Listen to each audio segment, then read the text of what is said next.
going. What's up, guys? Hello, guys. Hello, guys. What's up? No. Okay. Hello, guys. What is up? My name is Vicky. My name's Panwa. And welcome to the Popcorn Podcast. This is gonna go Okay, so great. well. Hello, guys. What the fuck, you? Oh, you gotta give it like 3, 2, 1. Then Okay, and then lead into it. Sorry, I'm not an actor. Sorry. All right. Hello, guys. What is up? My name is Mickey. And my name's Panwa. And welcome to the Popcorn Podcast. And today we've got the most special guests of them all. One guest to rule them all. Dylan. Anna Singham. Welcome to the Popcorn Podcast. Mr. Hello, Popcorn guys. Podcast himself. Well, guys, I need to stop you right there. Now, to everyone else, hello, guys. What is up? My name is Clara, and welcome to the Popcorn Podcast. I will be taking over hosting for today of this episode 99. That is correct. How does it feel to have done 98 of these things? How does it feel?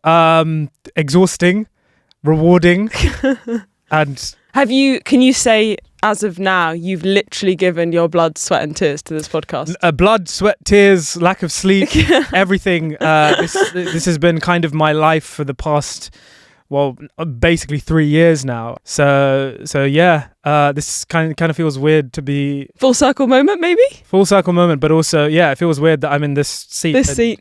Yeah. Yeah, well, I thought it was probably a good time for you to be the guest. You thought. I thought, this is all my idea, by the way.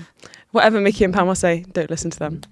But yeah. I think for people like wondering what the hell is going on and why Mickey and Panwa started this episode, do you want to explain to them?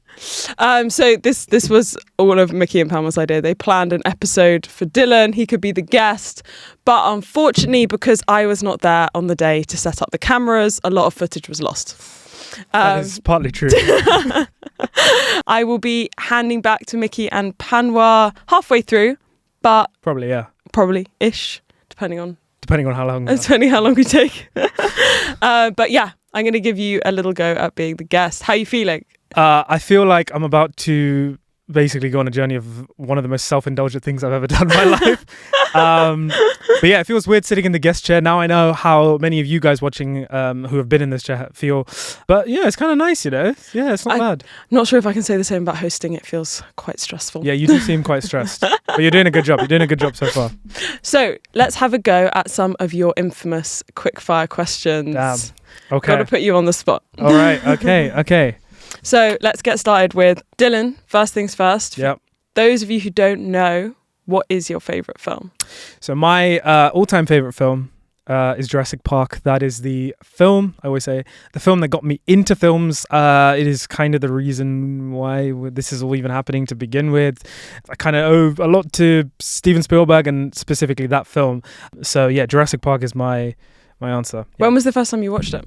It genuinely was one of the first films I remember seeing, very, very young, maybe sort of the age 2, 3, 4, like around that time. I remember my mum was like crazy for it. She watched it many times in the cinema. So I guess her love for the film sort of kind of came onto me as well. And yeah, I was obsessed with it for essentially the better part of my childhood. And it has always been the film that I think I hold closest to my heart. It's the dearest film that I have, yeah. Yeah. We saw it in the Royal Albert Hall. We did That was so a couple cool of years with ago, yeah, with a live orchestra. That was 100%. Yeah. What is a film that makes you laugh? A film that makes me laugh. Where do I start? Let's go with The Nice Guys. The Nice Guys, great. Russell Crowe. Great. I feel like it's a little bit of an obscure film for such a good film. I mean, I think it's I think that most people know it. Okay, fine. A little bit, yeah. What is a film that makes you cry?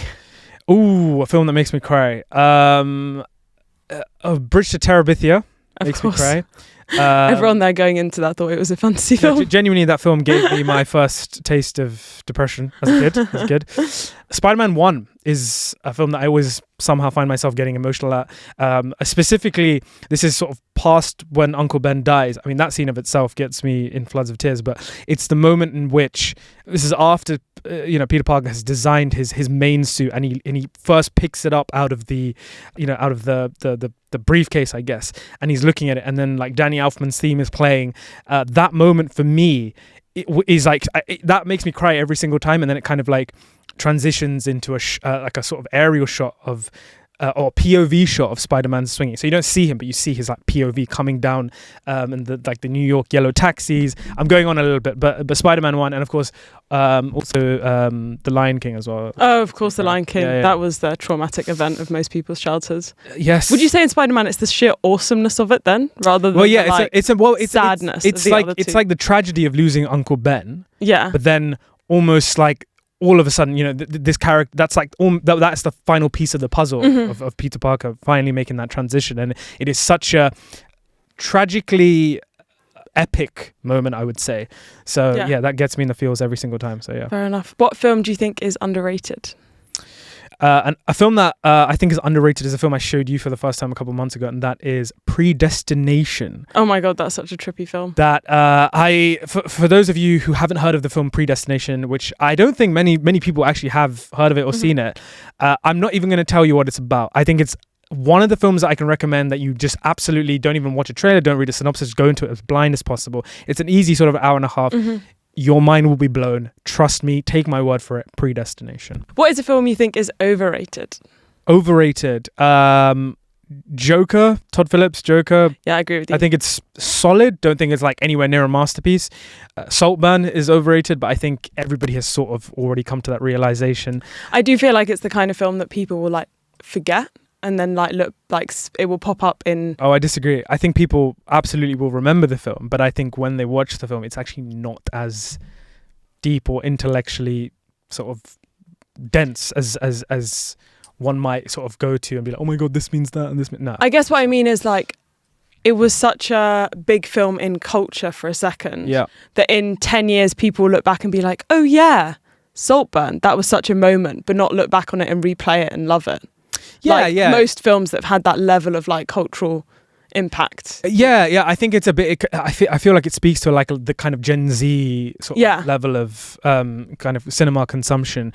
I actually think the film is like it's fine. I don't think it's a bad film. I just don't think it's quite the sort of. It's not quite as dense or richly kind of written as I think it sort of parades around to be a little bit. So Saltburn. And I will also say I think David Fincher's Gone Girl I think is slightly overrated. I think it's still a brilliant film. Of course, it's got like one of the best performances from Rosamund Pike in it. It's a fantastically well-made film. Obviously, it's David Fincher, but I don't think it's actually one of his best films, even though I know a lot of people have it as... What is it about it that you just don't think is... I don't know. I don't find it as... I don't find the... And I'm sure, I think it's based on a novel as well.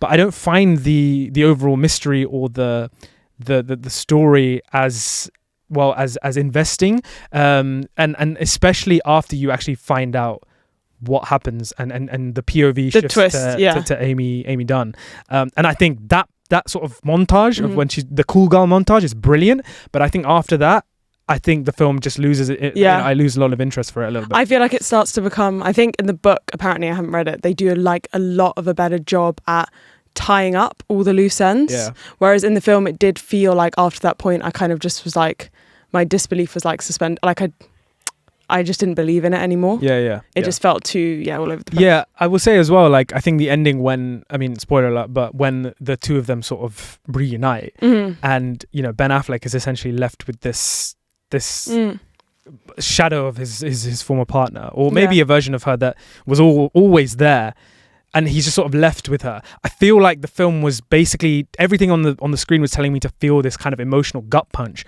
but I just didn't feel it. I don't know. I agree. No, 100%. What is your favorite performance in a film? My favorite performance, for me, like the first performances that kind of come to mind is the sort of typical film bro performances, and they're all I do agree that they are amongst the the greatest performances ever. Heath Ledger in The Dark Knight was the first time I kind of looked at a superhero film and thought, hang on, this is a superhero film. Heath Ledger's performance, I think, that eventually, immortalized him essentially. Hans Lander, Christoph Waltz's Hans Lander in Inglourious Bastards, I think is, so kind of delightfully sinister. He's just absolutely brilliant. J.K. Simmons in Whiplash, fantastic. I would say to like give a little bit of shed some light on some performances that might not get the same level of attention. I would say Mickey's gonna kill me, but I keep going back to it. Naomi Scott in Smile 2. I think after Toni Collette in Hereditary, I think Naomi Scott in Smile 2 genuinely gives one of the best performances in horror in the modern era, I would say. I think it's such a brilliant performance, such a maximalist performance. There's so much that's required of her, and I think the film works on so many levels because of her. It was so unexpected as well. I feel like we going into a film like that, you're not expecting to see like such a outstanding performance done in quite that way. No, definitely, yeah. I will also say Mads Mikkelsen in The Hunt. Which oh my god, is devastating film. Yeah, and also a pick for an underrated film if you haven't seen it. That's Danish film made by Thomas Vinterberg, and Mads Mikkelsen plays the lead. I won't tell you what the premise is, but it's very, very disturbing and really kind of. It's not a nice premise. It's a very uncomfortable film to watch, and I think Mads Mikkelsen is so brilliantly sort of tragic, and it's kind of like his performance is like I'm dying inside kind of performance. And one more performance that I will say very quickly is also Aaron Taylor-Johnson in Nocturnal Animals. Oh my god! When you say favorite performances, I don't know if I can actually technically class this guy as a favorite performance just because of how everything about this character is despicable and you hate from the get-go. But Aaron Taylor-Johnson, I think, is absolutely just... I've never had a character... I don't think I've ever had a character who's quite got under my skin. Yeah. Like Aaron Taylor-Johnson. Yeah, it's terrifying. It's one of those performances where you're like, almost, he's so good at being evil. Yeah. You almost like can't unsee it. Yeah. Like in a perfect way, like in a perfect way, but a way that is not sort of like fantastical way or a way that you have to suspend disbelief, but evil and kind of can you even call it evil? That's the thing, because it does feel so real, right? No, but that's kind of what I mean. It's not like, you watch there are some people that are brilliant at playing evil, but they're playing a villain. Yeah. Whereas you watch him and you can't unsee it because it's so real. Absolutely. It's like, if I was like, I'm not saying you should ever do this to an actor, but like if I was to meet him, part of that would be with me because it's so real and so believable. 100%. Do you know what I mean? That. It's a little bit how like Jack Gleeson, who played Joffrey in Game of Thrones, received so much hate and like death threats and all these kind of things just because of the character and how well he played that character. But I'm not saying you should ever do that to an actor. It is one of those things that where you're like, this just feels genuinely so true and so real that you could imagine feeling. Anyway, What is your favourite cinema? And you're allowed one answer to this. I'm allowed one answer? One correct answer. There's one correct answer to this. Well, I've got two answers. It's my podcast. I can say what I want. I'm hosting. The first of which is probably the IMAX at Leicester Square. I know everyone always sort of bangs on about the BFI, and the BFI is great, especially if you want to see like films in sort of 70mm IMAX or, in film print. But the IMAX at Leicester Square, I have so many memories over the years watching the biggest of blockbusters on that stage. Many of my favorite cinema memories have been in that cinema. So I would say the Leicester Square IMAX, but ultimately the most important cinema in my life is an argument for my favorite cinema is the Everyman in Hampstead. And why do you think that was such a... Well, it's because, that cinema changed my life, I guess, in more than one way. It's where I met Clara. It's where I met Mickey. It's where I met many of the guests that you see on sort of season 1 of the Popcorn Podcast. Many dear friends that I love and have stayed friends with and collaborated with for a number of years now. So Everyman at Hampstead will always be the best job that I've ever had. So yeah, just don't let your colleagues currently see this. Yeah. What is a bad film that you love? Bad films I love. I've got two again.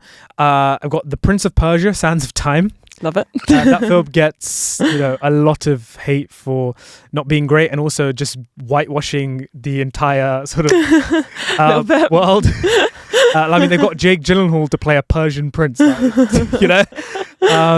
of Persia, Sands of Time, and also sort of in the same kind of time, another sort of Disney live action film was a film called The Sorcerer's Apprentice, starring Nick Cage and Jay Baruchel, Balthazar. That is a big guilty pleasure of mine. I love that film. And it's got an amazing performance by Alfred Molina. He's fantastic in it. What is your biggest film ick or red flag? I mean, where do I start? I mean, I'm not going to just give the basic like, talking in a cinema. That that's probably number one for everyone. But I would say, sort of keeping in the line of the sort of cinema. You know, when like you're going to see a film and you're in the line, you want to get like popcorn or something, and the people in front of you are taking so fucking long. And sometimes you're like, how hard can it be if you just want popcorn and a drink? Right. Like, it's like they get to the front of the queue, they haven't decided, and they've been standing in the queue for a certain amount of time. They haven't decided what they want, so they decide to have a conversation or a debate about what to get, what not to get. I want to get this, and then cancel it and make the guy, the whoever's working behind the counter redo it. Just taking so fucking long. And sometimes this has almost meant that we've missed the start of the film. But let's not lie. Quite often it's not the people in front of us. Well, yeah, this is the thing. If you can't, the thing is, people, take their time all the time, and some people can't help it, But if you're there and you're just sort of arguing about what to get, whatever, but also like you were just saying, equally incompetent cinema workers. And I don't say this I say this from a place of love, because we have been in this position many times, and we know the difference between cinema employees who are good at their job and want the customers to have a good experience, and these idiots who are just like, are like taking the flipping time. I feel like though part of it is our frustration of still staying at the cinema at 3 a.m. to clean up with incompetent colleagues. Exactly. So some of it isn't just our experience as a customer. Yeah, no, we're very qualified to make those comments. So yes, we love, we have a lot of respect for people who work in hospitality and in cinemas, because we were there once. Yeah, definitely. So yeah. What is your biggest film green flag? My biggest film green flag, loads again, but I would say the post-movie meal. So this is when you go see a film with your girlfriend, your friends, whatever, and then afterwards you go out for dinner or lunch or whatever, and you have the debrief on the film. You discuss the film, you talk about it. So that's always it almost sometimes feels incomplete. The experience feels incomplete if you don't have that post-movie meal. And it can be great, because even if you see like an objectively quite not a great film or something kind of mediocre, it makes the whole experience just that much better. Yeah. You can go and you can like pick it apart with people, and 100%. What is your favorite film score? Gosh, film scores. Film score. This is a big question for me, because I'm all about the film scores. I mean, again, to like quote like the obvious answers, Lord of the Rings, Howard Shore's Lord of the Rings, I think is potentially the greatest film score ever, or at least the greatest use of leitmotifs in film scores. Obviously, John Williams, one of the most pivotal artists in my life for sure. Hans Zimmer, I'm a huge fan of. I've seen Hans Zimmer 6 times. We saw him recently as well. Brilliant. So anything by John Williams, Star Wars, Jurassic Park, Hans Zimmer's scores for sort of Inception and The Dark Knight and Interstellar and The Lion King. I can name so many. Steve Jablonsky's score for the first Transformers film, I think, is fantastic. Specifically the Arrival to Earth track. I mean, that's brilliant. I'll give you guys an underrated one that I'm not sure a lot of you might have listened to. I was going to go with Daft Punk's Tron Legacy score, which I think is one of the great modern film scores, but I'm actually going to go with M83's or M83, I never know how you say it, M83's score for the film Oblivion, starring Tom Cruise. That score is, if you like anything by Hans Zimmer, I actually think this score almost does Hans Zimmer in a lot of ways better than Hans Zimmer does, and it's just every track is a banger. It's so it's like one of the most expertly, it's one of the best made sort of synth scores and mixing synth with orchestral beat. It's fantastic. Go and check out M83's Oblivion, that score. That's brilliant. Yeah, no, I feel like you always manage to come up with different like film scores, or little nuggets of goodness from films that I would have completely otherwise overlooked. Yeah, absolutely. this is the thing, one of the like a discussion that I definitely want to have at some point on the podcast is bad films with great film scores, because I think that you can still listen to a truly great film score, but also acknowledge that the film that this film score is in is awful. The biggest example for this for me is The Last Airbender. Now everyone will be rolling their eyes and be like, what the hell, why are you mentioning this film? It's one of the worst films ever. The score for it, James Newton Howard's score for that, you see, that's crazy, because I feel like, and it's such a talent that you have for like recognizing the music out of the film as well. Like whenever I see a film, like if the score's amazing and the film's amazing, Yeah. I can remember the score. Yeah. But quite often I just can't separate the two. If I don't, it's about the emotion I feel watching the film. That's how I'll recognize the music, not the music by itself. So it's so nice to have you there to tell me or show me when the music's really good. Horror or comedy? Horror. I'd say horror. Sci-fi or fantasy? I would say I watch more sci-fi films, but when fantasy hits, fantasy. Blockbuster or indie? Again, love indie films. Love Mickey. Love the way I attribute indie films to Mickey. Mickey is like one of my dearest friends who, is the biggest advocate for indie cinema. But when a 5 out of 5 blockbuster, you're witnessing that, I don't think there's anything that quite beats that. So I would say blockbuster. What is a film you wish you watched in the cinema? To be honest, I'm actually in a lucky position where there's not many, actually. But I will say that one film I really need to check out in the cinema, and I've been meaning to do so whenever, next time the Prince Charles have this in their schedule, is David Lean's Lawrence of Arabia. That's something I want to Such a good answer. Yeah. Who is a director whose work you want to watch more of? Loads. Let's go Ingmar Bergman, Andrei Tarkovsky, and let's go with Terrence Malick as well. Fair enough. Yeah. Fair enough. If you were stuck on a desert island, what 4 films would you take with you? Okay, so I'm going to say the Lord of the Rings trilogy, and I'm going to count that as one because I've allowed so many. Okay? Is that all right? I don't know. Well, I let so many guests on this couch do that, so I'm fine. I guess in the style of the Popcorn Podcast, I must allow you to. Exactly. So Lord of the Rings trilogy, I would have to take Jurassic Park. My all-time favorite film. I want something that is completely different, but also gives me a sort of sense of warmth. So I'd pick maybe my favorite animated film, Ratatouille. Fair enough. That's a good film. And my final pick would be something that I would say that, they can't all be sort of happy. So I'll go with The Social Network. I think that's one of the best screenplays ever written. So it's something to keep me emotionally and intellectually engaged. Do you feel like it would give you as well the sort of like drive to work to get off the desert island watching that?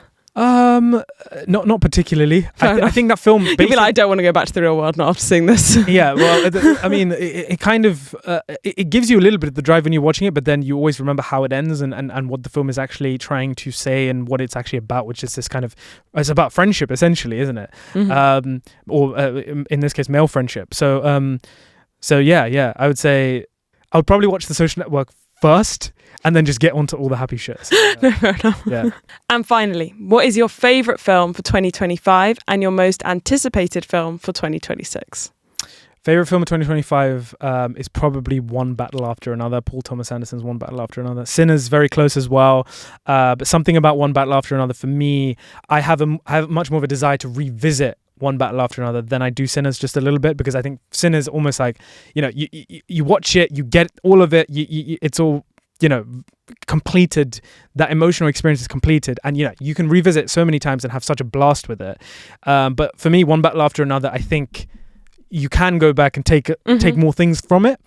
So I would say One Battle After Another, I would say, is my favorite of 2025 so far. My most anticipated film, 2026. Now, 2026 is looking like crazy, genuinely one of the greatest years for cinema. So I could literally pick anything, and I know the big players are going to be Nolan's Odyssey or Denis Villeneuve's Messiah or Avengers Doomsday. All three of them are going to transcend me to a heavenly plane. But I will go with, I'm not going to say any of them, I'm going to go with Spielberg's UFO film that's coming out. Oh yeah, you mentioned this before. That's going to be... Spielberg's got a new UFO film coming out next year. I might just die now. Anyone who loves that classic era of sort of Spielberg, Close Encounters or AI, E.T., whatever it might be, this is for us, I think, I hope. And not only that, John Williams is coming out of retirement to score this last one. So I'm going to say Spielberg's UFO film. And it's got to be because your favourite film's Jurassic Park, he's your childhood. There you go. Would you say he's your favourite director? Absolutely. Yeah. Fair enough. So that is a wrap on the quickfire questions. Thank you very much, Dylan, for playing. Was it as riveting, nerve-wracking? What was it like being in the guest chair? I don't know, it was kind of fun. I think a lot of people, some guests do quickfire questions very, very quickly. Others take 20 minutes, 30 minutes, an hour sometimes. So it turns out you're one of the longest. I am actually. But, hey, you know what? Do you know what? I deserve it. No. Yeah, no, fair enough. No, yeah, it was fun. Mhm. Thanks for Amazing. hosting that. And now to pick your brains on some of the episodes you've done recently. Recently, you did your first debate episode. Yeah. And you moderated a debate between Mickey and Panwa. Please check it out. It was episode number 96, I want to say. 96. It was really cool. It was a debate between old films versus new films. So pre-2000s and everything that came after. Yeah. What is your take on that? What do you feel about new films, old films? Where do you stand? Do you have a preference?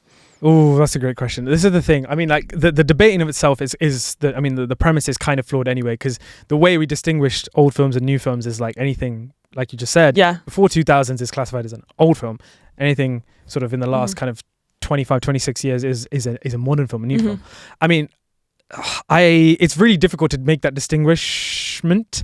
I think for me, old films, whenever I watch some, a classic or something that I haven't seen before, I feel like there's a greater sense of escapism, just because not only do those films usually take place in a different time period, or the characters populate a different time period, but also just the way they were made, whether that be the grains that you see on the screen or the sound, they just feel like they were very much made in a different time. They were. So you mean more like the digital versus not? Or no, I just mean like watching, like if you watch something like Lawrence of Arabia and then watch something like Dune. Dune is obviously very modern, and it does adopt in some ways an old school style of filmmaking, but everything is very polished and very, like, the sound is pristine and this and that, like glossy. Yeah, glossy, exactly. Very glossy. Whereas Lawrence of Arabia has that crispy texture to it. The huge, expansive wide shots that are very synonymous with loads of those kind of big epics, like Spartacus or Ben-Hur, like the huge films. So I feel like what I'm trying to say is, whenever I watch one of those classics or old films, I find myself having not all the time, but a lot of the time having a greater sense of escapism, because I'm going back to a time that I wasn't there for, whereas modern films, you can have the best sound, there's do you know what I'm trying to say?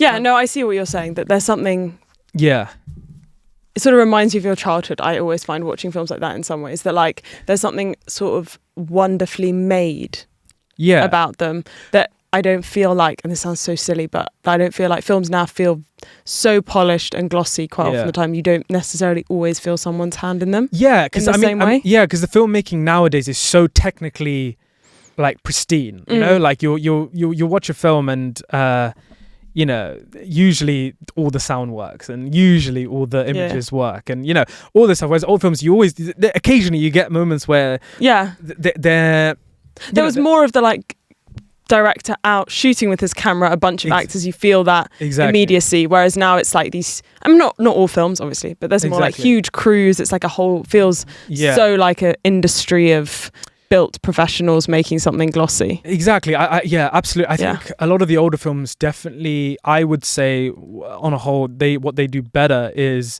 I find myself more interested in characters that the older you go, because I almost feel like in that kind of filmmaking era, there was there was less choice to focus on other things, and there was more emphasis on following a character on their journey, or a group of characters on their journey. So I do find myself, I think the stories of old films, it's easy to say. It's easy to see why a lot of people just look back and be like, oh yeah, films, they don't make films like this anymore, kind of thing. Yeah. Because there was such focus and such emphasis on telling the stories. Like, storytelling was such a big preference. Nowadays you get so many films that, trying to explore, the more artistic side of things, or, trying to find a bit more balance. And I almost feel like it's a bit more distracting nowadays.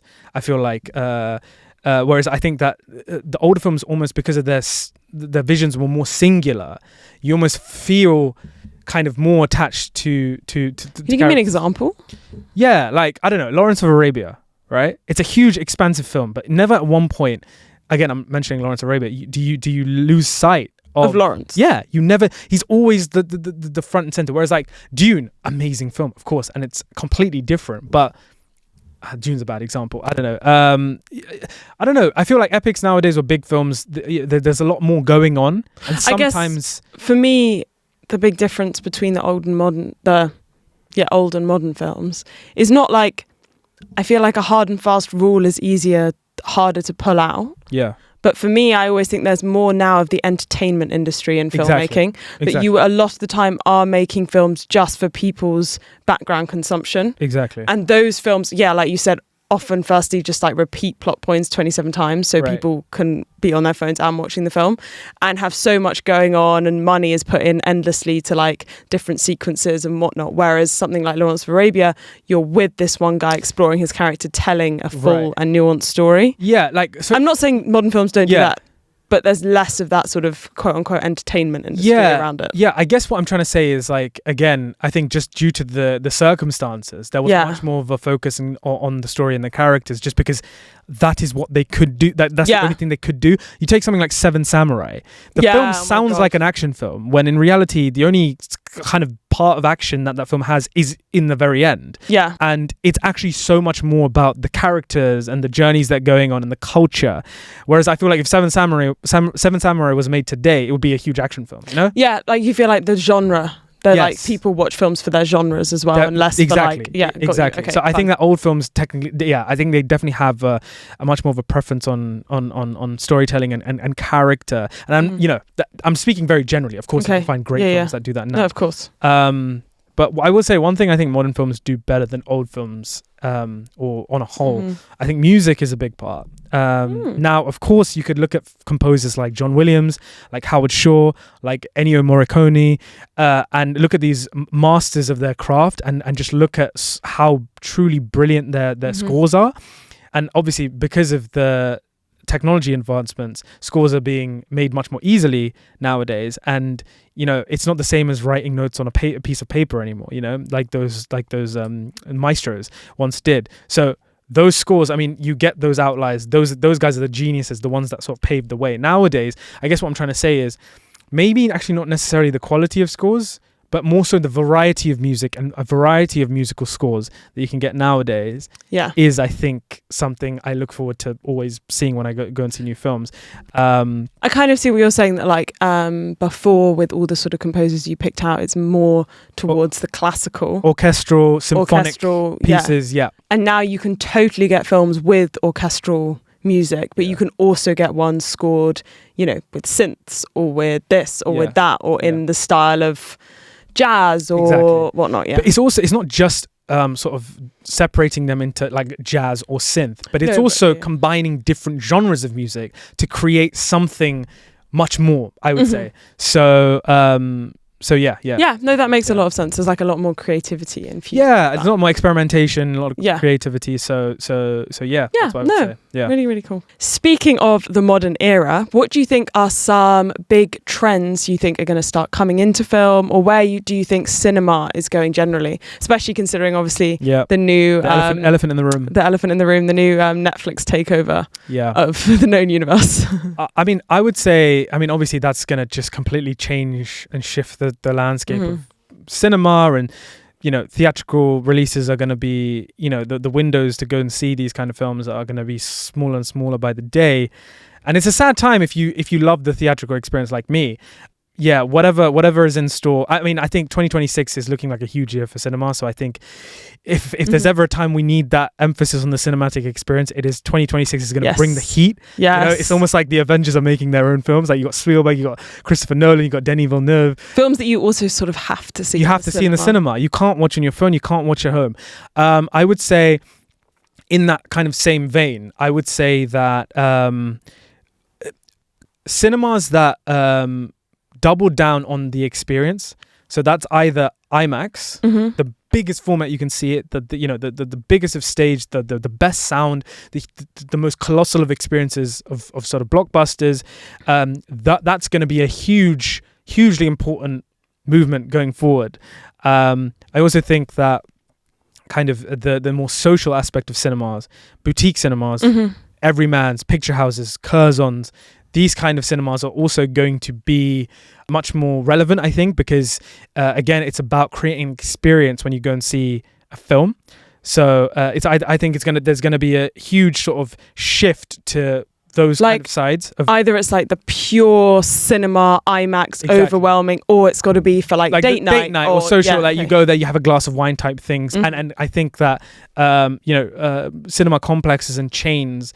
I think that's where we're going to see the majority of That's quite kind sad. it is quite sad, but Because I do feel like, although you mentioned the IMAX and Everyman is your sort of top two cinemas, but you really, I mean, correct me if I'm wrong, grew up on your sort of local Enfield yeah. cinema, and that's Local sort of Enfield, sorry, local Enfield, yeah. do you know what I mean? Gonna reveal my address. Come knocking at my house. You don't quite live there. No.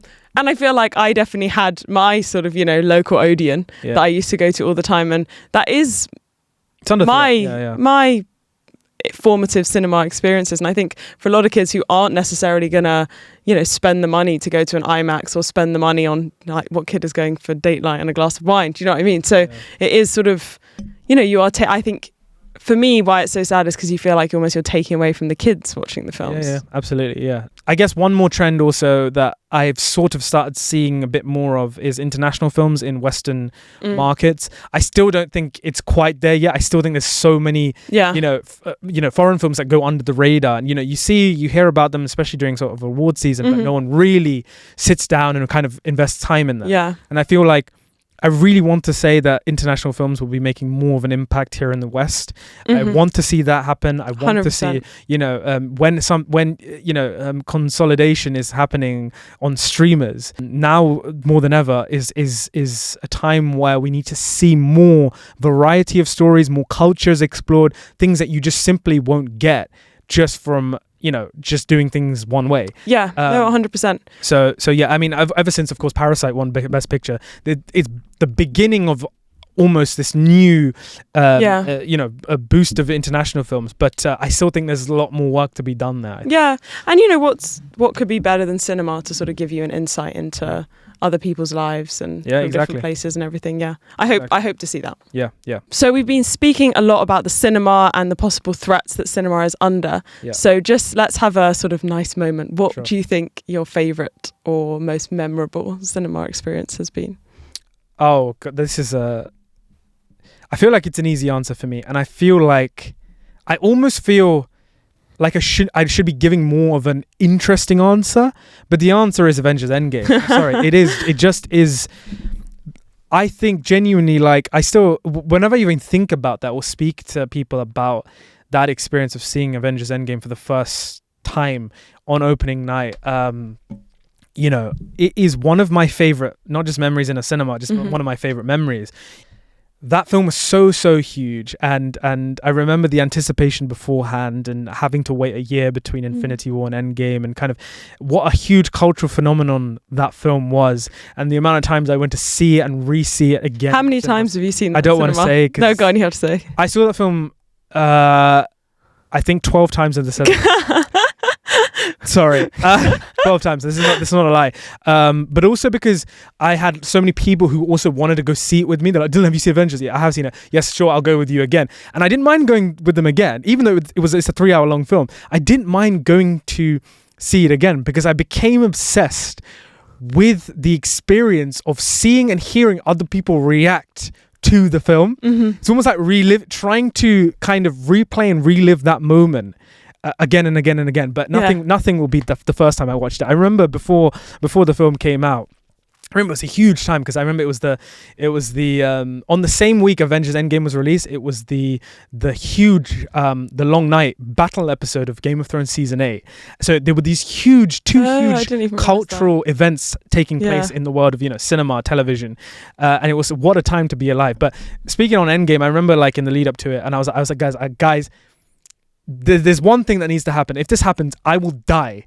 And the thing that I was talking about was like, there needs to be a moment, right? There needs to be a moment where Thanos has basically won. His fleet, his army have basically like somewhat beaten the Avengers. The Avengers, our heroes, are scattered, and there needs to be a scene or a moment where all of the heroes, all of the Avengers, are just collectively there together as this huge team, and Captain America needs to say, Avengers Assemble for the first time. Because, you know, there's 20 odd films and Steve Rogers never said that. They teased it many times.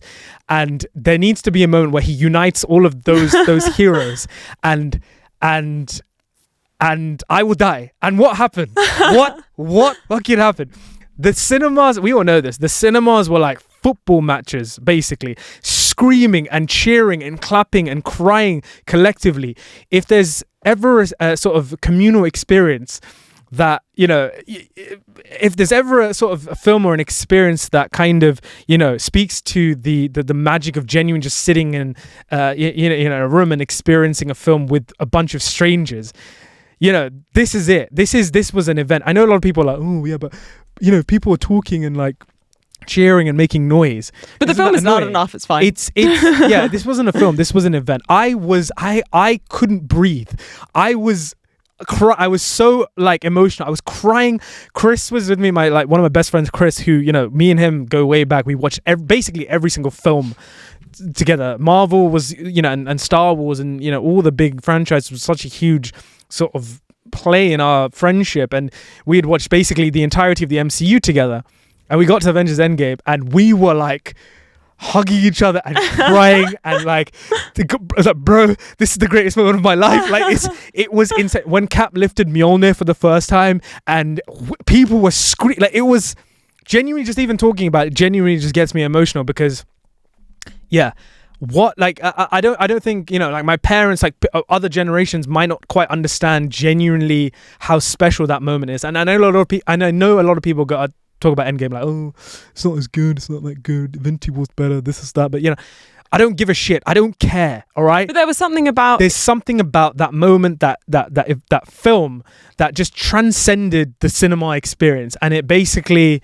because it wasn't really just that film. It was why it was brilliant was the culmination of everything. Yeah, absolutely. Yeah. So yeah, I wish I could come to you guys and be like, yeah, it was actually, this film was my best. Who am I kidding? Avengers Endgame, like, that's the king of like genuinely good. I mean, No Way Home as well was huge. But it wasn't the same. Like, even I feel like it was sick. I'm not saying it wasn't sick. It was special for a slightly different reason. Yeah. It was more like nostalgia. I feel like there was something in the Avengers and because when you see it, I mean, I didn't see it on opening night, but it does bring me back, and I think everyone has their own Endgame experience. Like, I went with my best friend who loved the films, so we'd seen a few of them together, and we didn't go to the IMAX, we went to our neighborhood cinema, but we were with an audience screaming and shouting at the screen, and I love that everyone has that experience with that film. It was such a huge cultural moment, and I think that, you know, I mean, I know there's sort of this like, there's still a love there for Marvel, but it's changed so much now that I think it is nice to remember exactly what they did, and they did do something kind of incredible. Absolutely. This is why I'm like both, you know, super keen to see what Doomsday is like, because it will be different. It will be ultimately different, but it is also the biggest chance we ever have to having the Marvel clan, the cinemas back united and standing behind our heroes once again. Oh, fucking hell, sounds so weird. But like, genuinely, like, Doomsday next year, it's going to be another huge event. You know, they're bringing back absolutely everyone for this. They're putting so much into this film. We haven't even seen a trailer yet. We'll be seeing the trailer very soon. But again, it is going to be an event, and I'm going to be there on opening night, and you bet, like, so Avengers Endgame. But then, fingers crossed. Fingers crossed, yeah. Well, there you go. 100%. So guys, I'm going to leave you there, but I will be passing you back to Mickey and Panwa. I hope you are in safe hands the rest of the episode. I think so. As you can see, I've dressed exactly the same, so my shot shouldn't change that much. So we're going to like 1, 2, 3. And I'm going to make 2, 3. What about a screening that, say, it's like a super small film or like something intimate that you just hold dear because maybe it was like the people you saw it with, or like, for example, one of my favorite screenings, this is so random, but it was a close friend at the time who wasn't that close, and we went to see Tag. You know? Tag. It was just us in the cinema. It was like the shitty Odeon in Woodford. We smuggled in burgers and chips, and we had the best time. And I remember that, and after that we became even closer, and I remember that so fondly. You know, who was that? Matthias, you know, my friend Matthias. Yeah. A film that did that for me. I mean, I went to see smaller one. Yeah, I went to see In the Mood for Love at the Prince Charles. Oh, yeah. Brilliant. That was brilliant. Another great was Clara and I did a PTA back-to-back, so we watched Magnolia at the Prince Charles, 35 mil, and then There Will Be Blood. Yeah. That was incredible. Wow. me and you, this is the only ever time that I've ever gone to the cinema, and I go to the cinema a lot, but only ever time in my life I've gone to the cinema. Yeah. We've had a completely free screening. Me and Mickey watched X. We did. Yeah, it was X. Yeah, it was X. It was X. Ty West. Oh yeah, X. it was X. Yeah, it was X, just yeah. me and Mickey in the cinema. Yeah. In a cinema that we worked That we worked in. at. Yeah. And yeah. we got Mon to do the screen announcement. Do you remember? Yes, yeah, we did. Yeah. That was good fun. Yeah, no, that was really good fun. Yeah, I've also had like We had booked one couch, and then we were like, you just sit a just couple sit on- of fucking yeah. seats apart. You know what I mean? Yeah. And then for the last kind of offshoot of that, what's your favorite LFF screening? LFF screening. Yeah. Ooh. Overall experience. Overall experience. I can't like when we went to see Saltburn. I was going to say Saltburn. When we went to see Saltburn, Minus that was Saltburn. brilliant. I don't love the film overall. Like Yeah. after having to think about it, but I remember the night and just seeing It was brilliant. so many like so much of that film, and I was like, what the hell? Like, you know, Yeah. it was so in your face. I think that was great. We all sat really close to them. Yeah. Oh, of course. In our first LFF year, me and Mickey were like LFF buddies, basically. I mean, we saw everything together. And then we went to see, I'm not sure many people know about this film, but it's Alejandro Iñárritu's film Bardo, or False Chronicle. Actually, a great film. False Great Chronicle film, of a great film. Handful of Truths, right? Great film. And I got tickets, but we were separated. You were sitting up in the balcony. Yeah. I was sitting sort of really good seats. And but like literally behind me was Bong Joon-ho. Yeah, I remember that. Bong Joon-ho was I like remember literally that. sitting behind me. Yeah. And I think it was Great because Anna. It was a great Anna. his DP, Darius Konji, Yeah. was shot that film as Yeah. well. So Mm. that was insane. Yeah. So yeah. Okay, so my next question for you, Dylan, Yeah. is that, you know, to Yeah. manifest it into reality, say it for the entire universe to hear. Aside from Steven Spielberg, Yeah. you could have any major figure in film, your actor, director, producer, whoever it might be, on this podcast to talk to you for an hour On and a the half. podcast. Who would it And be? I know you're lucky because you've had the director of Dali already, so you And don't yeah, have yeah, to yeah. say Yeah, me again. You know what I mean? Yeah, Like, yeah, you yeah. can say someone else. Yeah. I'll come again. Don't worry. Yeah. I'll host. I'm just gonna clip that. I'm gonna cover No fucking context. anyone in the film industry. I would Alive. like I mean, to get. anyone, I would like anyone as a whole. If you Yeah. if you want like Obama, you can. Yeah. have I would like Obama, to you know. get. Rock. I would like to get Tarantino on so I could fuck him up because Yeah. what he said about Paul Dano. Yeah. But I'm shutting your butt down. Yeah. He's I'm not your slave. You're not my master. Yeah. He's a fucking He's a fucking slave. He's He's not So cool. much fun, Jan. Get it? So you want Tarantino? That's your final answer. No. I mean, Gosling. It would be like interviewing myself. You're looking in a mirror, really. Yeah, be looking in a mirror. Yeah. Ooh. I mean, Spielberg would probably be the top. That's why I said. Gosling's up there. Like maybe one of the goats. Like, I mean, Daniel Day-Lewis would be crazy. I Yeah. mean, you've seen him already. I've met him. Yeah. You've met him. Who would be really fun? I'm just trying to think of someone really. I'd love to interview Robert Pattinson. I think he's such like that's a good he's shout. he's such like He'd a also be a good guest, you know. yeah. Robert Pattinson would be great, and Yeah. you know he has such a dynamic filmography, so that would be interesting. I love Oscar Isaac. I think he'd be a great guest as well.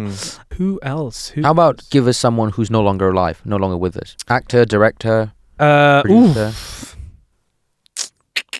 give me someone. I mean, Kubrick, obviously. Yeah. Yeah, Kubrick would be a good one. But imagine Kubrick just like smoking. He wouldn't Marlboro after speak. Like Marlboro. Marlon Brando would just turn up like 8 hours late. Yeah, have to be. Yeah, perfect. Marlon Brando. Yeah. But he wouldn't turn up. Yeah, he wouldn't. I was gonna say Sean Connery. How was like? Do you have any idea how huge that would have ever been? Yeah. You know, and knowing that you were the first, and of course he also played Indiana Jones' father. And that was Yeah. Ennio Morricone. Oh, that's a great shout. that That's a is- fantastic shout. Yeah, I think he would be fantastic. Get Hans Zimmer on it. He'd be good. He's not dead. Yeah, no, but as in like for an alive person. Yeah, Hans yeah, Zimmer. yeah, Hans Zimmer. Hans Zimmer. Composer, yeah. Yeah, but I also feel like Hans Zimmer's like "Don't meet your heroes" kind of thing. Right, Yeah, right. know? yeah. I think he'd be fantastic. Yeah. though. So I feel like I know you're him better than saying he Hans does. Zimmer's a dick, yeah? No, I'm not saying he's a dick. We clip that. No, I don't think he's a dick. Tobey Maguire. Get all 3 Spider-Man. I mean, if Toby comes, can I come and tell him that Spider-Man 2 is overrated? Or? Get Sam Get Raimi this on it. fucking guy off the Yeah, podcast. yeah. It's actually outrageous. Hey, the guest Can I can't just say? speak Can I to just the say? host like Can, this, can I you just know? say? Can I just say? I will say, like, I've heard on this couch, inside this room, outside of this room, I've heard a lot of shit, like awful takes. Yeah. This has to be up there with genuinely one. Like, it's like. It's such an abysmal take. He also said the We're same not- about we're Back not to the open- Future. He said Back to Yeah, the he Future said was Back to shit the as well. Future is shit as well. No, I said Back to the Future is overrated. It's not overrated. Well, It was the same properly rated In movie the of same all way, I time. didn't say Spider-Man 2 is shit. I said Spider-Man 2 is overrated. No, it's not. You said it's mid. Yeah, it is mid. No, it's not. Yeah. Okay, let's not open this up. Yeah. Let's not, We spoke about it about the 2 hours. superiority. But what you just said is a fantastic segue into Oh. my next question. Oh, God. Which is that That's right. let's talk a little bit about the podcast. You know, Sure. let's talk Let's a talk little about bit about the podcast. Yeah. You Talk know, to me. you've had many guests, many conversations. Oh God, you're gonna make Seen- me pick my. No. Okay. I am. Nothing like that. You know, you can't pick favorites, even though they're in this room already. Sure, Yes, they sure. are. You know, you've had many guests, many conversations, many movies, many arguments, many opinions. So, Yeah. what is something that a guest has said that has most changed your pre-existing view? Or if you don't want to look at it like that, like something that a guest has said that you've most been like, ah, shit, that's a good point, or like that's a really interesting thought. Ooh, this is really difficult. There's been so many good things that people have said. And again, I know it's ego, so you don't have to say it's my Spider-Man 2 discussion sure. because we all know that's true. You know, really after the Get cameras the roll, fuck outta here. Dylan's like, Spider-Man 2 sucks, but anyway. Oh my gosh. I'm really trying to think here. Dylan's like, Careful, your girlfriend's been on the podcast. No, but many I was times, thinking bruv. Clara Yeah. because, I mean, Clara said a lot of great points. You know, dare I say, I think she's probably much better at really getting to grips with. Can I things than say am. something? I think that Sure. you might say you might have forgotten because you really held on to this idea that when you ask Seth what a bad movie he loves was, and he was like, there is no bad movie that I love. Yeah. If I love it, then it's a good movie. I mean, that's quite an interesting. No, I mean, stuck with you I for a think bit. that. No, I mean, I already believe that concept anyway. Yeah. Because it's subjective, not Yeah, objective. not objective. So technically, no film is bad. You know, it's all relative. But Was it maybe Theo going on his phone with Martin Scorsese in the room? well, that's your story, isn't it? Do you want to fill the focus in? Oh well, we had this one. Remember the Killers of the Flower Moon episode? Yeah, and Theo went on Ah. his phone during Killers of the Flower Moon with Yeah. Martin With Scorsese in the room. why was Scorsese in the room? Because it was the premiere, it was the LFF premiere. Oh, He was okay. just back there. Riley, when he misgendered a T-Rex and the entire internet came after him. Cool. Okay, can I let me Sure. let me ask a similar-ish question. Sure, give me You an can have a adjacent thought. question. You know, you post a lot of reels and content and things like that. Yeah. What is one that has gone viral that has surprised you that it went viral?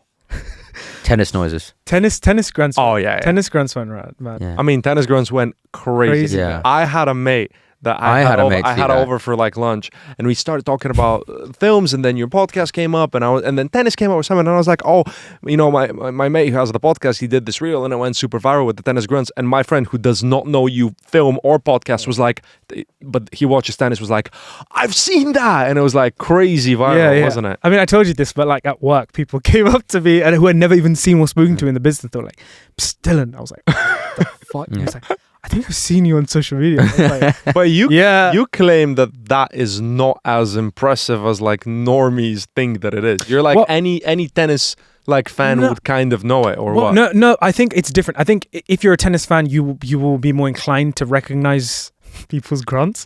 But I do think there is also, and not to like big myself up, but this is something that is prevalent across me, not just with tennis grunts, but also like film scores. and General stuff. Like, grunts. Film Any- grunt. No, but anything any, like any moan that Dylan is yeah, Top like 10 Ryan Gosling meltdowns.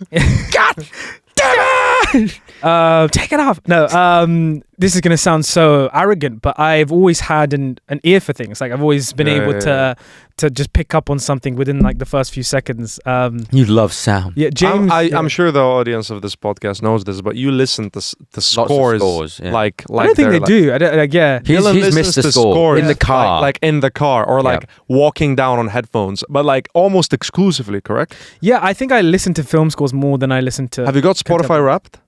It's be Hans Zimmer, Apple wouldn't Music. it? Yeah. What's your Apple I'm in Music Apple like Music. I don't most know, I listened haven't to? You got to do it because I bet it's like all film scores. Hans Zimmer, Morricone, James Newton Howard. Yeah, and you play Dylan like like 5 seconds of Yeah. a score. He will not. I was only really tell hoping you guys were going to do that today. He will, Oh, maybe we should. No, because we did that in India. I played him, right? Literally, first 5 seconds of The Handmaiden, like he got it. First 5 seconds of Nocturnal Animals, he will got not, it. He will not. I worked with a director one time though, and you're not at that level yet. This director could do any, and when I tell you any, I mean any. Yeah. Any film you can give him, any Yeah. American film from like 1970s to Yeah. now. Hmm.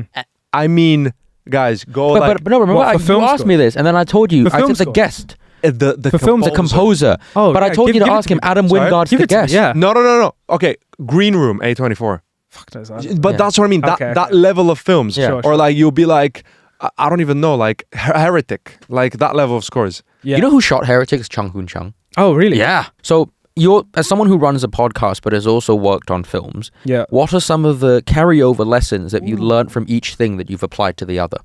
Carryover. Yeah. Like, what's something that you've learned from the podcast that you now use effectively in films? Well, I think, so I mean, the majority of my involvement in films, bar Mickey's films, is producing to a certain extent. Like I've had some experience doing yours, and then currently Clara's film as well. So I think producing, one of the main jobs of a producer is essentially problem solving. And I think with the podcast shoots, we're coming up to 100. Well, literally the next episode is episode 100. I've shot 100 of these things, and there's always things that go wrong.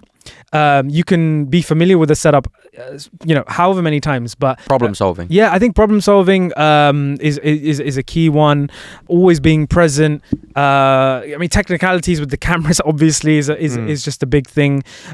But I don't think it's exclusively just when it comes to working on films. I just think it's in general. Like, I think in one way or another, I've always been that person to, I've always been organizing things my entire life, whether it's my friends group or family, whatever that might. That's just always something. Dylan is the organizer. You need a restaurant booked, Dylan. Sure. And it's also, I think one good point actually is, if you're producing a film, if you're working with actors or you're working with a cast and crew, you always want to make everybody before you feel as comfortable as possible. Whether that be actors or whether that be a guest on the couch, you create an experience for them. That's I think what it's essentially about. Creating an experience so they can do their job. So if someone comes here as a guest and they're super nervous, it's their first podcast, you welcome, you show them around, you have a chat with them, get a coffee with them before come here. It sounds like very simple things, but it goes a long way, I would say. I think the other thing that I've noticed that of clear growth from the podcast and film is like a consistency of communication is one thing, that he is just one of the most openly communicative people, as well as this ability to be malleable and get on with anyone, whilst at the same time being uncompromising enough to not just turn into a different person.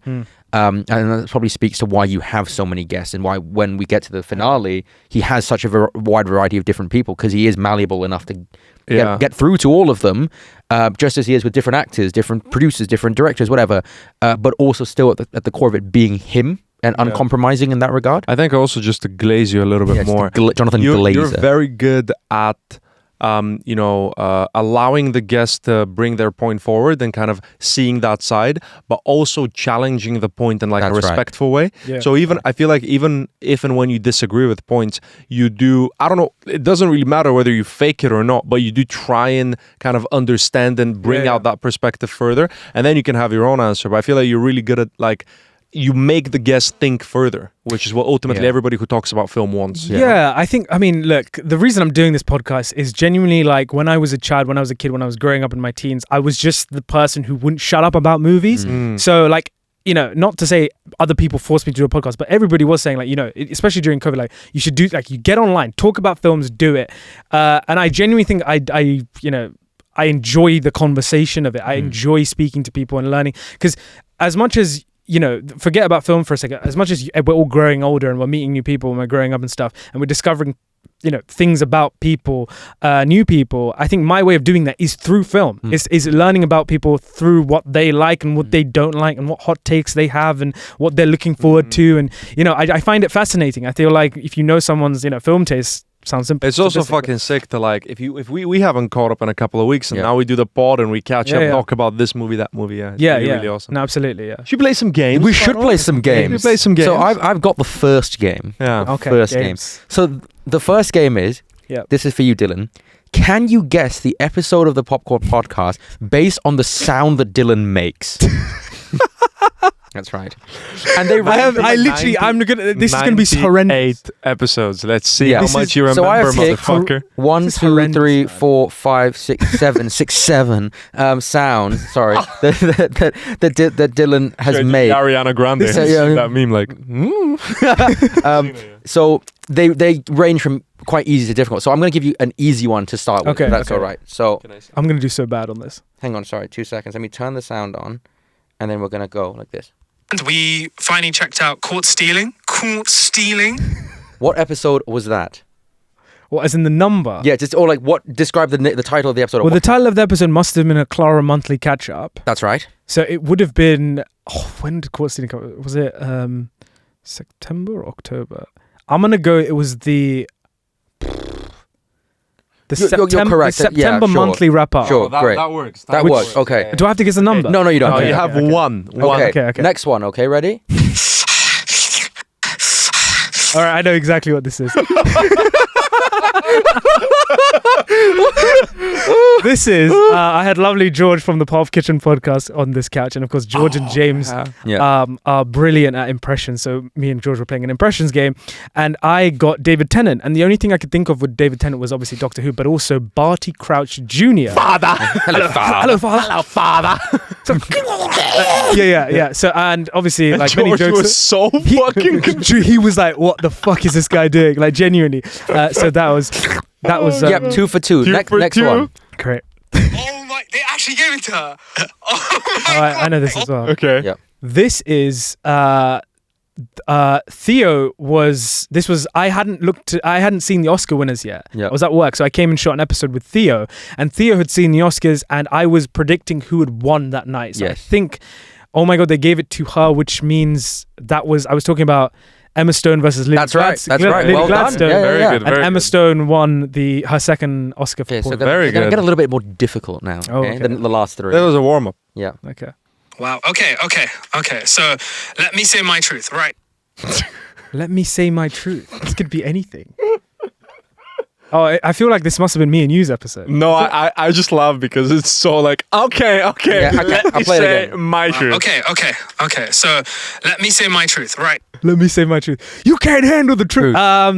Let me say. I feel like it was it was definitely this year, I want to say. I can give one of the clues. Would you like a clue? No, one sec. No It, clue. let me say my truth. Gosh. It must have been with a guest that I was super familiar with. Because I wouldn't be like to a new guest. Let me say my truth. I don't know. Let me say my truth. Ooh. I was definitely mixed on whatever film I was talking about, maybe. Okay, I need a clue, bro. This is you debating takes with someone. Oh! You were refuting someone's Oh, take. this with Henry Calvert? Yes. And this was me and him talking about Tobey Maguire as Spider-Man. Yes. Well done. I Yes, think it was yeah. that. Yeah. He Very said that good. Tobey Maguire's Wow. like the worst Spider-Man or something. Oh, we'll Yeah. give Well, he you just a said- point. he We'll just- give you a point. Yeah, yeah. Okay, this next one. Ready? Up next we have King Kong. King Kong. Up next we have King Kong. King Kong. That's right. Also noticed at the start there was another guest laughing. Who was the guest? It sounded Do feminine. you want to hear it again? One more time. Okay. One more time. Up next we have King Kong. So I must have been doing a guess the actor from the films, I want to say game. King Kong. Who would have I done from King Kong? Jack Black or maybe Naomi Watts or Adrian Brody or Andy Serkis? Who was I doing Naomi Watts for? I wouldn't remember the guest. I don't know if I'd remember the guest. What is it, Panwa? Would you like me to reveal? Give me another clue. I'll give you a clue that this episode is not a review for any movie. It was like a discussion about things. Ooh, so topic discussion. Sort of, yeah. With this year? It wasn't. Yes, it was. New guest? I believe. Has only been on the podcast once. That's right. Ooh, podcast once. But you knew them before the podcast. Anya. Yes. Is it Anya? Yes, it is. Well done. it's Well Anya's- done. I don't know if you get a point for that I one. don't know. Sorry. Maybe you do. Okay, Maybe you ready? don't. This one. This Let's see. one is difficult. Ready? Hang on. This is a very. Whatever. That is. I believe that must be Killers of the Flower Moon. No? No. You That are was responding you. to That my was noise. you. Yes, You were you are. like, And then you went. Gosh. Oh, Oscars this year? I don't know. You probably Yes, it is. Oscars, and But which one was The it? quiz. It was the quiz. Yeah. It Oh. What were you talking about though? Do you remember? What was I talking about? It was the quiz. Yeah.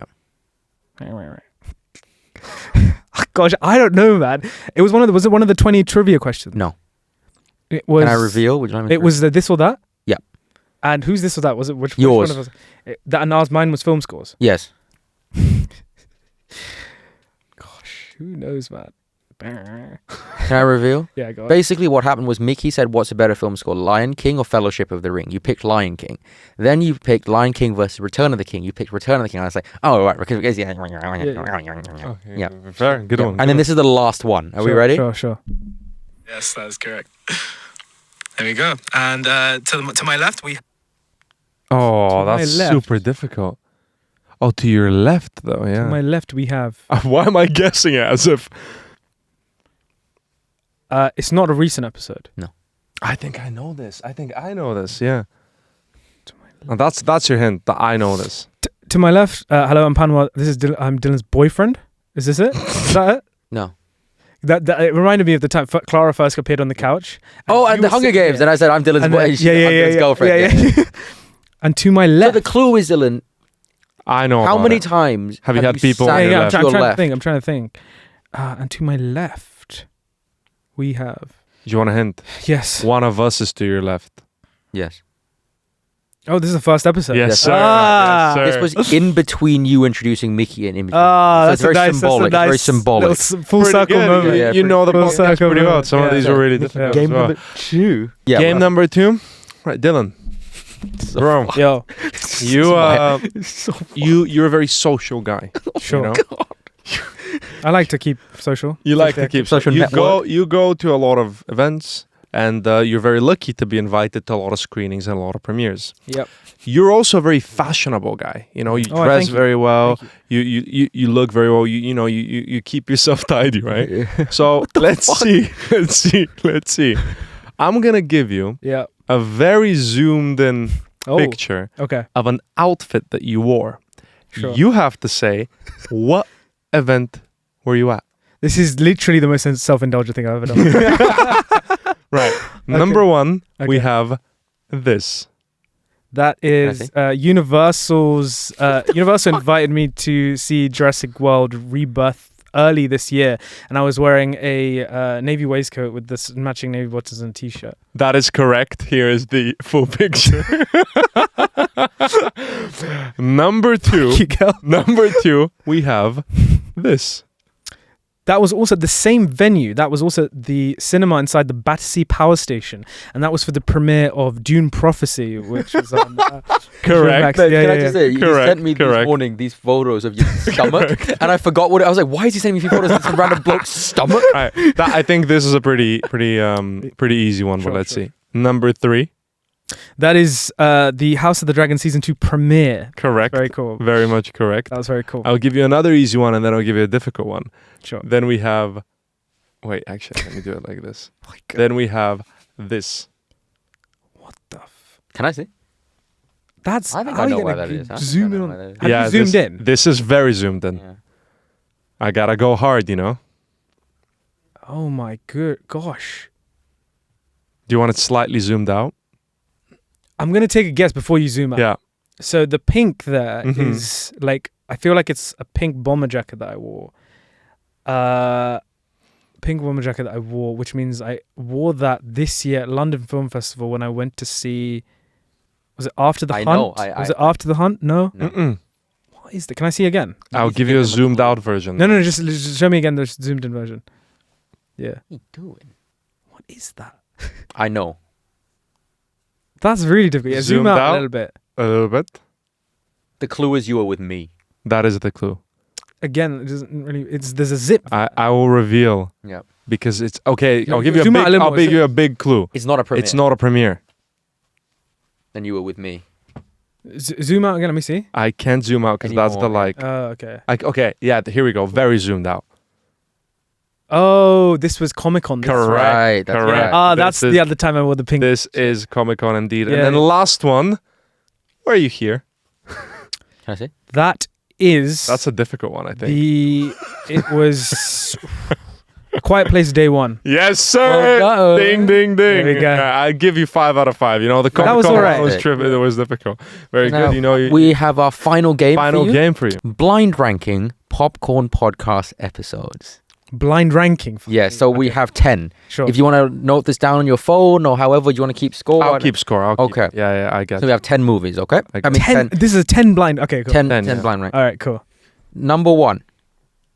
No, this is. Can I just say, there's no possible way I come out like not looking like a by dickhead. no means is this representative of every- the guests of the. It's just the overall experience, your memories to it, and I've picked ones that I think are quite significant for you. All right. Okay. Okay, cool. So number 1 is the episode 31 Furiosa. I chose this because this was the first time you had an individual guest who wasn't a friend, and this was Adam.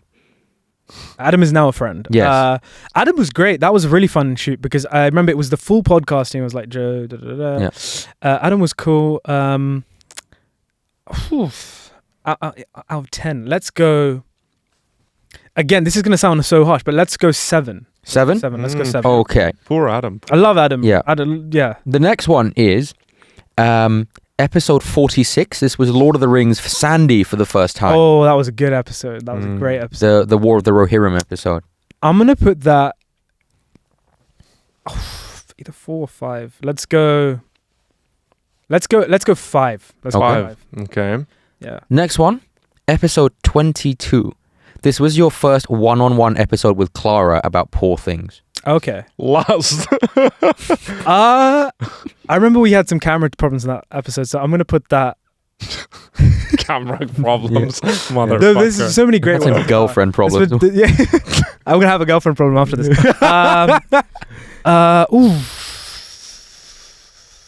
Oh my gosh, I'm gonna be in so much shit. Let's go 8. Let's go 8. Okay. Well, Clara's last so far. I can do this to Clara because Okay. you know. Yeah. I can't do Next this to up, the guests. we have episode 53. This is with Anya. This is the best films from each Ooh. year you've been alive, which is a great topic to discuss. Really good episode. Really had a lot of fun with that episode. I'm gonna go. If I put Sandy at 5, I'm gonna put this. I'm gonna go 4. I really liked this episode. Well done. It was a lot of fun. Nice. Yeah. Next up, the most recent one, episode 93 with Nilla about celebrities. Well, the most recent one as of this shooting. Yeah, I think. Release, yeah. Nilla was really, really great as well. What spaces do I have left? I You have 1, 2, 3, 6, 9, and 10. I'm gonna go. Jeez, this is so You've really done the mid ones very quickly. 'Cause God. now you're I'm gonna go- put Nilla at number 6. Yeah. Let's go 6. Because now you have the top 3. I or know. The last It's 2. so bad. I've got to make decisions, Yeah. man. Yeah. Next up, episode 1, Oscar predictions. OG. 10. Well, I have to kind of put it at the front, at the start, right? Because that's the one that kicked it all off. Yeah. But at the same time, Or you could put it at the end because it was like... 'Cause we don't didn't get know offended what by we it were either. doing. yeah, exactly. Or we So I'm didn't gonna know go. what I'm we gonna were go 10. doing. Okay, Oh, first fine. episode. Fuck you. All right. Next up, 100 best films with Seth. This is episode 75. You're breaking down some lists, IndieWire, Variety, something. 100 best films with Seth. My God, Seth was. I mean, Seth's a fantastic. Obviously, huge in the space as well. And what do I have? 1, 2, 3. 1, 2, 3, and 9. Oh my God, I've already messed up big time. Oh my gosh. No, I'll go 9. Why not? Yeah. Seth's not gonna watch this. Set lists. Okay. Next one. I did enjoy. No, I love So those. you, episodes. at Those the moment, you fantastic. have 1, 2, and 3. That's it. Yeah, which is all good. Okay, next up, you had episode 55, Valentine's Day special with me. I should put this at fucking 10. If I could swap that, I'm gonna go 3. Okay. Then you have episode 71, Yeah. breaking down best and worst of directors with George of the Pop Kitchen podcast. Oh, that was so fun. That was a good episode. Oh, do you know what? I'm gonna put George at 2 because whatever this is, you've either fucked me or like given me potentially. And Okay. finally, this is me and no, not me. Finally, is episode 50, season 2 finale. Yeah, let's go number 1. Yeah. Is that your favorite episode? That was one of my favorite experiences. Yeah. Yeah, doing. The Is this count-off. season 3 right This now? is season 3. Yeah. So this is how you've ranked them. Season 2 finale. Yeah. Then best and worst with George. Then Valentine's Day with Panwa. Then best films with Anya. Yeah. Then Lord of the Rings. Yeah. Then the episode with Neela. Yep. Then Furiosa. Yep. Then Clara, a number 8. And then Seth set 100 movies. lists. And then last is the first fucking episode where we all I had would a have made it. shot of vodka I think before it overall started. that's a decent Yeah. ranking. Yeah. I would have obviously changed a couple. Yeah. Yeah. I'm sorry, Clara, because I thought they were going to give me another episode with you. So I thought that was. Yeah. So very Yeah. sorry. Yeah. So that's us done for the games. Dylan, you've been a fantastic guest. Thank you so much. Let's give a round of applause for Dylan. A round of applause for the hosts. Thank you for an amazing year. This is the part of, when we say one of the cameras is off. Thank or you the- thank you for an amazing year of spreading film knowledge to the world. Of love. Of Of love, yeah. We've had a blast being On at behalf your of all of podcast. your guests, they thank you. I've really enjoyed proving you wrong about Spider-Man 2 and objectivity and this motherfucker about old films and things like that. It's okay, you can when the He'll have an Anytime, accident man, on his way anytime, home anytime. tonight. What do you usually say something to end it or? And that's it, guys. These aren't There we true, go. True fans, guys. You see? There we go. There we go. You watch them like every time, right? What do So I say? that's it, guys, for today. Just like to thank XYZ for being on my couch today, and there we go. Yeah, there we Why are you go. doing like See Why are you doing soon. it? That's clearly not me. That's clearly This will be before episode 100, right? So, So we'll the see you. next one is a motherfucking big one. Yep. Better tune in because it's fucking great. We loved having Dylan on the podcast. I've been Mickey, Panwa. and this is the Popcorn Podcast. Goodbye, motherfuckers. guys, thank you for listen. Let me show it. Thanks so much for tuning in. Thank you for watching. Thank you for listening, and we'll catch you very soon in the next episode of the Popcorn Podcast. The 100 episode special, season 3 finale. Let's get it. Great. Peace from the hosts.